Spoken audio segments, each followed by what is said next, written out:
Welcome to logical Vidya, make your study easy smart. आज की video में हम भारत के प्रमुख अभिलेखों को हल करेंगे। इस वीडियो में मैं आपको भारत के प्रमुख अभिलेखों के बारे में जानकारी दूंगा जिसके आधार पर आप एग्ज़ाम में पूछे जाने वाले प्रश्नों को हल कर सकते हैं।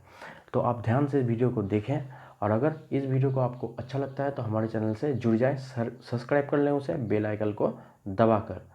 और इसी के साथ लॉजिकल विद्या के Facebook channel, Instagram channel, Twitter channel और इस वीडियो का पीडीएफ पाने के लिए आप टेलीग्राम चैनल से जुड़ जाएं। तो चलिए शुरू करते हैं आज का वीडियो।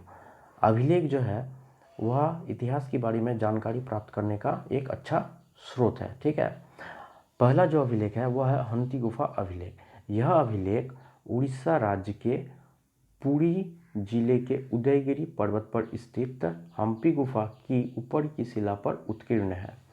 इसे कलिंग के चेदी वंश के शासक खारवेल ने उत्कीर्ण करवाया था। अभिलेख प्रकृत भाषा एवं ब्राह्मी लिपि में है।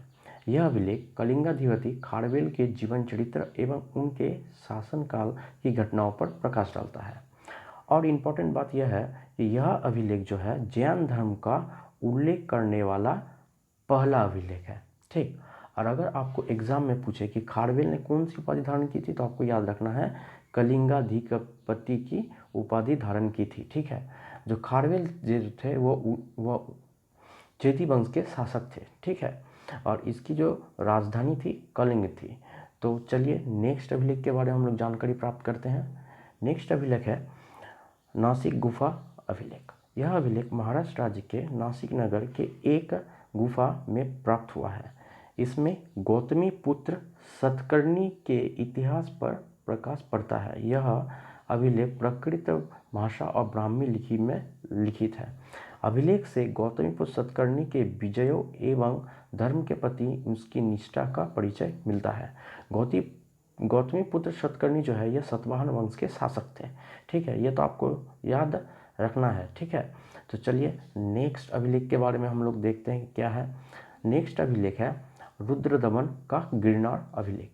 यह अभिलेख गुजरात राज्य के जूनागढ़ नगर से 2 किलोमीटर पूर्व गिरनार पहाड़ी पर स्थित एक शिला पर उत्कीर्ण है।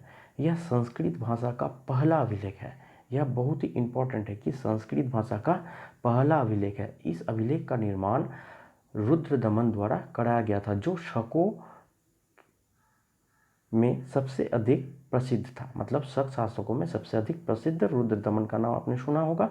उसने यह अभिलेख उत्कीर्ण करवाया था। अशोक के शिलालेख पर ही राजा रुद्रदमन तथा स्कंदगुप्त के खुदवाए अभिलेख को देखे जा सकते हैं। वहाँ पे एक ही अभिलेख में आपको 3 शासकों के खुदाए हुए अभिलेख मिल जाएगा। पहला अशोक, दूसरा रुद्रदमन और तीसरा स्कंदगुप्त का।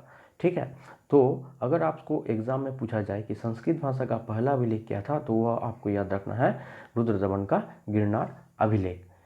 अगर आपको आज का वीडियो अच्छा लगता है तो इसको लाइक करना ना भूलें फेसबुक पर। ठीक है, तो चलिए नेक्स्ट अभिलेख के बारे में हम लोग देखते हैं। प्रयागप्रस्थ अभिलेख। प्रयागप्रस्थ अभिलेख गुप्त राजवंश के सम्राट चंद्रगुप्त के दरबारी कवि हरिसेन के द्वारा रचित लेख था।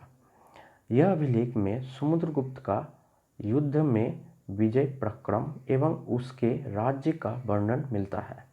प्रयाग के संगम तट पर पूर्व में सम्राट अशोक द्वारा बनाए गए किले में अवस्थित कितना मीटर ऊंचा ना 10.6 मीटर ऊंचा अशोक स्तंभ, जो 252 बीसी में, ठीक है, ईसा पूर्व का है, जिस पर 3 शासकों के लेख खुदवाए हुए हैं। ठीक है, यह स्तंभ को 200 ईस्वी में समुद्रगुप्त द्वारा कौशाम्बी से प्रयाग लाया गया था। पहला जो यह अभिलेख था, ठीक है, वह कौशाम्बी में अशोक के द्वारा बनाया गया था। बाद में यह अभिलेख 200 ईस्वी में समुद्रगुप्त के द्वारा कौशाम्बी से प्रयाग लाया गया और वहाँ पे जो उनके दरबारी कवि थे हरिसेन, उनके द्वारा उस पर लेख लिखा गया था। ठीक है, उसके बाद 1609 ईस्वी में इस स्तंभ पर मुगल सम्राट जहांगीर के राजतिलक का उल्लेख भी इस पर खुदाया गया था।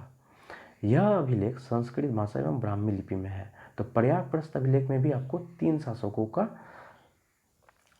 ठीक है अभिलेख मिल जाएगा। पहला अशोक का, दूसरा समुद्रगुप्त का और तीसरा जहांगीर का। तो यह अभिलेख किसके द्वारा बनाया गया था अगर पूछा जाए तो हरिसेन के द्वारा बनाया गया था। और कहाँ पर स्थित है अगर पूछा जाए तो संगम तट के पूर्व में यह अवस्थित है। तो चलिए देखते हैं अब हमारा नेक्स्ट अभिलेख क्या है। नेक्स्ट अभिलेख है स्कंदगुप्त का गिरनार या जूनागढ़ अभिलेख। यह अभिलेख गुजरात राज्य के जूनागढ़ से 2 किलोमीटर पूर्व गिरनार पहाड़ी पर स्थित एक शिलालेख पर उत्कीर्ण है। स्कंदगुप्त का गिरनार अभिलेख पर इस अभिलेख से पता चलता है कि सुदर्शन झील का जो पुणे गिरनार नगर के प्रधान ने करवाया था, ठीक है, में से एक विष्णु मंदिर भी वहाँ पे बनाया गया था। यह स्कंदगुप्त को कल्याणकारी राजा एवं चक्रवर्ती को आदर्श नगर रक्षक कहा गया है। यह अभिलेख अशोक के शिलालेखों पर ही राजा रुद्रदमन एवं स्कंदगुप्त के खुदवाए हुए अभिलेख को देखे जा सकते हैं। रुद्रदमन ने 150 ईस्वी में तथा स्कंदगुप्त ने 450 ईस्वी में यहाँ अभिलेख खुदवाए थे। तो यह अभिलेख में हम लोगों ने पहले यहाँ पे भी पढ़ा था, ठीक है। यही अभिलेख हम लोगों ने पहले यहाँ पर पढ़ा था। उसी अभिलेख पर स्कंदगुप्त ने जो, ठीक है, अपना अभिलेख खुदवाया था और उसमें सुदर्शन झील के बारे में, मरम्मत के बारे में जानकारी दी थी, ठीक।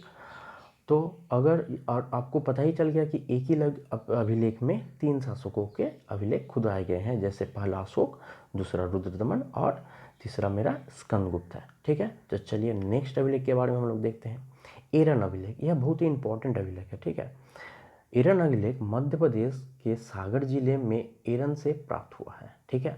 इसमें भानुगुप्त तथा हुन आक्रमणकारी तोमरमन के मध्य संघर्ष का वर्णन मिलता है, जिसमें तोमरमन विजय हुआ और युद्ध में भानुगुप्त का सामंत गोपराज लड़ता हुआ मारा गया था तथा उसके साथ ही उसकी पति, ठीक है, उसकी जो पत्नी थी, उसकी पत्नी सती हो गई थी, ठीक।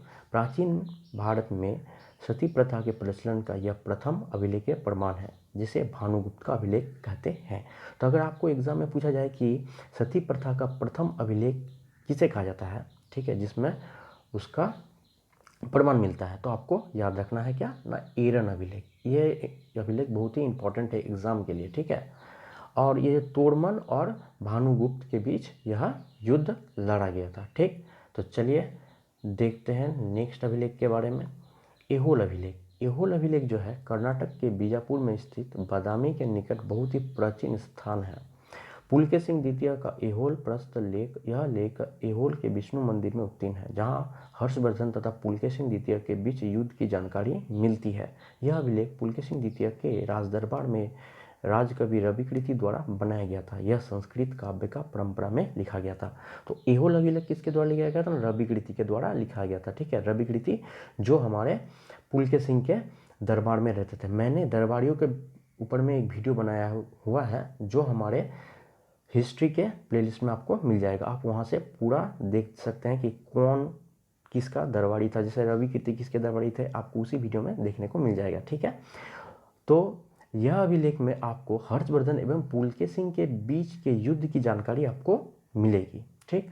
तो अगर आपको एग्जाम में पूछा जाए कि ऐसा एक अभिलेख बताइए जिसमें हर्षवर्धन तथा पुलकेशिन के बारे में युद्ध की जानकारी मिलती है, तो आपको बताना है ऐहोल अभिलेख, ठीक। और इसकी जो रचनाकार कौन थे ना, रविकृति, जो पुलकेशिन के राजदरबार में कवि थे। तो दोस्तों अगर आपको हमारा वीडियो अच्छा लग रहा है तो हमारे चैनल को सब्सक्राइब करना ना भूलें, बेल आइकन को दबाकर, ठीक है। तो चलिए नेक्स्ट वीडियो को हम लोग नेक्स्ट अभिलेख के बारे में हम लोग पढ़ते हैं। अशोक के अभिलेख। अशोक के अभिलेख अब तक कुल 40 प्राप्त हुए हैं, ठीक है। अशोक के अभिलेख में प्राकृत भाषा एवं ब्राह्मी लिपि का उपयोग किया गया है। शाहनाजगढ़ी एवं मानसेहरा जो पाकिस्तान के अभिलेख कोरोस्टी भाषा में उत्कीर्ण है। तक्षशिला के एवं लगमान काबुल के समीप अफगानिस्तान के अभिलेख आरमाइक एवं ग्रीक में उत्कीर्ण है। किसमें ना, आरमाइक एवं ग्रीक में यह उत्कीर्ण है। इसके अतिरिक्त जो पाकिस्तान में अभिलेख है वो कौन है ना, कोरोस्टी भाषा में अभिलेख है, ठीक है। कोरोस्टी लिपि में, कोरोस्टी लिपि मतलब जो बाएं से दाएं लिखी जाती है। हम लोग जो लिपि लिखते हैं, हिंदी जैसे हम लोग लिखते हैं, तो हम लोग लिखते हैं ना बाएं से उसको दाएं तक, लेकिन कोरोस्टी में उसका उल्टा होता है, ठीक है। तो अशोक के जो 40 अभिलेख हैं, इसको सबसे पहले, ठीक है, पढ़ने में जो सफलता प्राप्त की थी वो उनका नाम था जेम्स प्रिंसेप। ठीक है, एग्जाम में हम लोग को पूछा जाता है कि अशोक के अभिलेख को सर्वप्रथम किसने पढ़ा था, तो आपको याद रखना है जेम्स प्रिंसेप। ठीक है, प्रिंसेप जो सबसे पहले अशोक के अभिलेखों को पढ़ा था। एग्जाम में ये भी पूछा जाता है कि अशोक के अभिलेखों की भाषा आपको क्या, तो आपको ये याद रखना है कि प्राकृत भाषा एवं ब्राह्मी लिपि, क्योंकि अधिकतर अभिलेख इसी भाषा में आपको मिल जाएंगे। और पाकिस्तान के अभिलेख तो मैंने आपको बताया कि खरोष्ठी लिपि में आपको मिलेंगे। ठीक है, ये भी आपको याद रखना है। ठीक, तो चलिए नेक्स्ट अभिलेख के बारे में देखते हैं, भोजकोई अभिलेख। ठीक है क्या, तो भोजकोई अभिलेख जो है ये भारत से संबंधित प्राचीनतम पाठ्य अभिलेख एशिया माइनर के आधुनिक टर्की में स्थित अभिलेख है। ठीक है, इसी के आधार पर विद्वानों ने यह प्रतिपादित किया कि आर्यों का आदि देश एशिया माइनर था। आर्यों का आदि देश क्या था ना, एशिया माइनर। ठीक है, इसी के आधार पर विद्वानों ने प्रतिपादन किया था। जैसे मैक्स मुलर ने बताया था कि आर्यन कहाँ से आए थे ना, मध्य एशिया से आए थे। तो किसके आधार पर बताए थे ना, इस भोजकोई अभिलेख के आधार पर आपको बताया गया था। ठीक है, हम लोग उसी के आधार पर इसको पढ़ते। तो मैक्स मुलर का जो थ्योरी है वो इसी के आधार पर आप आधार मतलब आधार है। ठीक है, उसी का आधार ही है।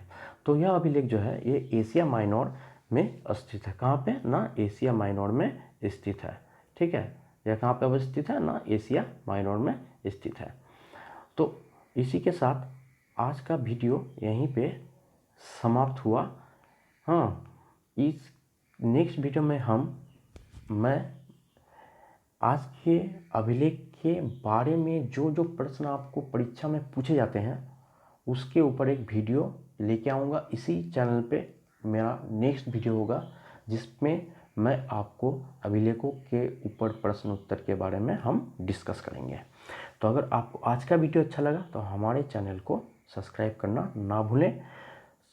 और इसी के साथ लॉजिकल विद्या के फेसबुक, इंस्टाग्राम, ट्विटर और इस वीडियो का PDF पाने के लिए हमारे टेलीग्राम चैनल से जुड़ जाएं। और आज का वीडियो अच्छा लगा तो हमारे चैनल को सब्सक्राइब करना ना भूलें, बेल आइकन को दबाकर। तो चलिए नेक्स्ट वीडियो में मिलते हैं इस वीडियो का क्वेश्चन आंसर के साथ। चलिए, थैंक यू।